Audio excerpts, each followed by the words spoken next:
Okay, let's start on first type, assertive sentence. Assertive sentence को हम declarative sentence भी कहते हैं और असर्टिव सेंटेंस को भी हम दो काइंड्स के अंदर डिवाइड कर देते हैं। The first one is affirmative and second one is negative sentence. ठीक है, तो असर्टिव को ही डेक्लेरेटिव कहते हैं, ये तो क्लियर है। So Robin is a brilliant student in the classroom, this is assertive sentence. क्यों है? क्योंकि एक सिंपल साधारण सी बात कही गई है रोबिन के बारे में। सो ये क्या है? असर्टिव सेंटेंस है। She loves singing when she is alone. We met each other after a long time. The sun is the biggest star in the universe. She has planted some plants in my garden. ये सब क्या है? एक simple सी बातें हैं, simple सी विचार हैं जो कि किसी भी चीज़ के बारे में, किसी पर्सन के बारे में, किसी लाइक सन के बारे में, हमारे बारे में, उसके बारे में, किसी भी पर्सन के बारे में कही गई हैं। तो ये क्या है? ये सब की सब असर्टिव सेंटेंस है। सिंपल भाषा में कहे जाने वाले शब्दों को, सिंपल भाषा में कहे जाने वाली पूरी बात को, सेंटेंस को हम लोग असर्टिव सेंटेंस को कहते हैं और इसी को डिक्लेरेटिव भी कहा जाता है। अब जो नोट है जो यहाँ पे मैंने राइट डाउन किया है तो आप लोग क्लियर कर लेना। असर्टिव और affirmative sentence, assertive sentence versus affirmative sentence. Assertive और एफर्मेटिव के अंदर डिफरेंस क्या है? An assertive sentence is a sentence that declare, state और असर्ट्स अ फैक्ट और ओपिनियन। जब ये किसी तरह का ओपिनियन को, किसी तरह की बात को, किसी तरह की चीज़ को बारे में बताएगा, वो क्या हो जाता है? असर्टिव। और assertive sentence can be either positive भी हो सकते हैं और नेगेटिव भी हो सकते हैं, लेकिन जो एफर्मेटिव सेंटेंस है ये सिर्फ पॉजिटिव सेंस और मीनिंग को ही बताएंगे और हमेशा पॉजिटिव ही रहेंगे। ठीक है, यानी कि अगर आपको किसी भी तरह का सेंटेंस आ जाता है, लाइक ये सारे के सारे सेंटेंसेस जो आपको बताए गए हैं, Rohan is a brilliant student in the classroom, तो अभी तक ये या तो इसको नाम दिया जाएगा असर्टिव सेंटेंस का या फिर कहा जाएगा डिक्लेरेटिव सेंटेंस। लेकिन अगर मैं इसके अंदर इंक्लूड कर देती हूँ robin is not a brilliant student in the classroom, तो ये क्या हो जाएगा? Negative sentence. तो आप इसको डिक्लेरेटिव सेंटेंस भी लिख सकते हो और आप इसको नेगेटिव सेंटेंस भी लिख सकते हो, डिक्लेरेटिव नेगेटिव सेंटेंस या फिर assertive negative sentence. Next one is she loves singing when she is alone, she does not love singing when she is alone. Doesn't means ये नेगेटिव सेंटेंस हो गया, तो ये क्या हो जाएगा? अब नेगेटिव में आ गया है। तो असर्टिव सेंटेंस और डिक्लेरेटिव सेंटेंस, अगर कोई भी सेंटेंस आएगा, नेगेटिव हो या पॉजिटिव हो, आप उनको असर्टिव या फिर असर्टिव या फिर डिक्लेरेटिव सेंटेंस राइट डाउन कर देते हो, आपका जो सेंटेंस है वो करेक्ट कहा जाएगा। लेकिन अगर इसको क्लियरली समझना है, अगर आपको बहुत अच्छे लेवल पे इस चीज़ को समझना है, तो आपको पता होना चाहिए कि असर्टिव और डिक्लेरेटिव मतलब यानी कि नेगेटिव या पॉजिटिव कोई भी हो, अगर सामने लिख देते हो that is assertive sentence, it is correct, और अगर आप लिख देते हो डिक्लेरेटिव सेंटेंस तो ये भी करेक्ट है। लेकिन अगर आपने लिख दिया एफर्मेटिव सेंटेंस और वहाँ पे नोट लिखा हुआ था, सो दिस इज़ रॉन्ग। तो आपको क्या करना पड़ेगा? असर्टिव सेंटेंस यानी कि नेगेटिव सेंटेंस भी साथ में इंक्लूड करना होगा। ठीक है जी, तो ये बात आई थिंक आपको क्लियर होनी चाहिए। असर्टिव और एफर्मेटिव में डिफरेंस क्या है? असर्टिव पॉजिटिव और नेगेटिव दोनों हो सकते हैं और किसी भी तरह की बात को डिक्लेयर करते हैं, किसी भी तरह के स्टेट को के बारे में बताते हैं, किसी भी स्टेटमेंट को अच्छे से क्लियर करते हैं। और एफर्मेटिव सेंटेंस क्या होते हैं? ये सिर्फ क्या हो सकते हैं? पॉजिटिव हो सकते हैं। और अगर आपको नेगेटिव सेंटेंस आता है तो आपको साथ में क्या लिखना पड़ेगा? Negative sentence. ओके जी, चलिए नेक्स्ट करते हैं। Next is interrogative sentence. Interrogative sentence जिसकी मैंने आपको स्टार्टिंग में बता दिया था, जब भी इंटेरोगेट किया जाए, क्वेश्चन मार्क वाले सेंटेंस जितने भी रहेंगे सो वो क्या रहेंगे? Interrogative sentence. अब ज़रूरी नहीं है WH फैमिली का ही यूज़ करके आपसे क्वेश्चन किया जाता है, like do you like my new hairstyle, ये भी आपसे क्वेश्चन किया जा रहा है कि क्या तुम्हें मेरा नया हेयर स्टाइल पसंद है। And why did you drive my car, तुमने मेरी कार ड्राइव क्यों की, ये भी आपसे क्वेश्चन किया जाए। जब भी आपसे किसी भी तरह का क्वेश्चन किया जाए या आप किसी भी तरह का क्वेश्चन करते हैं, कोई भी ऐसी स्टेटमेंट आए जिसमें क्वेश्चन मार्क का यूज़ किया गया है और क्वेश्चनिंग की गई है, सो वहाँ पे क्या रहेगा? Interrogative sentence. अब ये do you like my new hairstyle, पहले यहाँ पे क्या, अगर इसको हम इंटेरोगेटिव ना बनाए तो क्या रहेगा? You like my new hairstyle, तुम्हें मेरा न्यू हेयर स्टाइल पसंद है। बट अब हमें क्या करना है? इसे इंटेरोगेट करना है, क्वेश्चनिंग करनी है, सो हमने इसमें डू का यूज़ कर दिया है। ये बातें मैं आपको बाद में क्लियर करूँगी कि हमने डू क्यों लगाया, डज क्यों नहीं लगाया, या डिड क्यों नहीं लगाया, या कैन क्यों नहीं लगाया।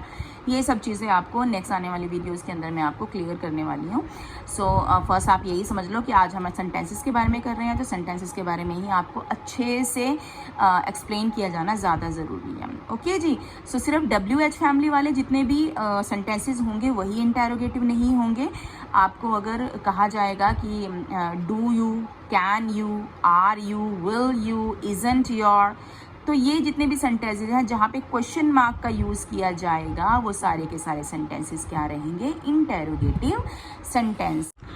Next is imperative sentence. Imperative sentence जैसे कि मैं एक्सप्लेन कर ही चुकी हूँ। तो जब किसी को एडवाइस किया जाए, किसी को कमांड दी जाए, किसी से रिक्वेस्ट की जाए, कोई प्रोहिबिशन हो, तो वहाँ पे क्या रहने वाली हैं, इम्पेरेटिव सेंटेंस। तो फर्स्ट ऑफ ऑल तो देखिए ये जो दो सेंटेंसेस हैं ये क्वेश्चन मार्क वाले सेंटेंसेस हैं, ठीक है। तो shall he not coming, shall we not eat dinner here. तो फर्स्ट थिंग तो आप ये समझ लीजिए जो भी शैल वाले सेंटेंसेस रहेंगे ना, तो वो हम किसके अंदर इंक्लूड करते हैं, इम्पेरेटिव सेंटेंस। शैल क्या है, एक इम्पेरेटिव कमांड है, ठीक है। शैल एक इम्पेरेटिव कमांड है। यूजुअली ये इस तरह के एक्शंस को मेंटेन करता है, अपने अंदर इंक्लूड करता है जो कि बहुत ज़्यादा मैंडेटरी हो, जिनको करना मैंडेटरी हो, वो रिक्वेस्ट की फॉर्म में भी होंगे, वो प्रोहिबिशन की फॉर्म में भी होंगे।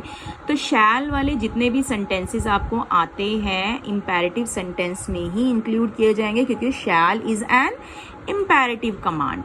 ओके जी। तो ये आपको क्लियर हो जाना चाहिए। अब ये गलती मत कर देना कि क्वेश्चन मार्क लिखा हुआ है, so this is interrogative sentence, that this is also interrogative sentence. Okay जी। तो इसलिए मैंने फर्स्ट टू सेंटेंसेस को क्रिएट किया था यहाँ पर, जिससे कि आपको ये चीज़ भी क्लियर की जा सके कि शैल को हम किसके अंदर इंक्लूड करते हैं, इम्पेरेटिव सेंटेंसेस के अंदर। इम्पेरेटिव कमांड के लिए हम लोग इसको यूज़ करते हैं। चलिए जी, नेक्स्ट थिंग हम आ जाते हैं, do not smoke in your room. अब आप बताइए कि ये क्या है, रिक्वेस्ट है, ये कमांड है, या फिर ऑर्डर दिया जा रहा है, ठीक है। तो जब भी किसी को ऑर्डर दिया जाए तो ये ऑर्डर ही है, ठीक है, कमांड है।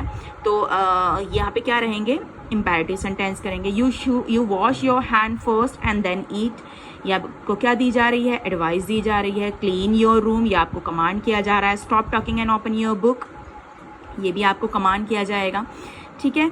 तो take the dog for a walk please, ये आपसे रिक्वेस्ट की जा रही है। Stop biting your fingernails, ठीक है, ऑर्डर दिया जा रहा है। ऑर्डर हो, कमांड हो, रिक्वेस्ट हो, प्रोहिबिशन हो, ठीक है, ये सारी की सारी क्या रहेंगी, इम्पेरेटिव सेंटेंस के अंदर ही हम इनको इंक्लूड करते हैं, ठीक है। यहाँ पे मैं आपको दो चीज़ें एग्जैक्ट क्लियर कर चुकी हूँ कि शैल एक इम्पेरेटिव कमांड है, सो इसको आप इम्पेरेटिव कमांड के अंदर ले लोगे।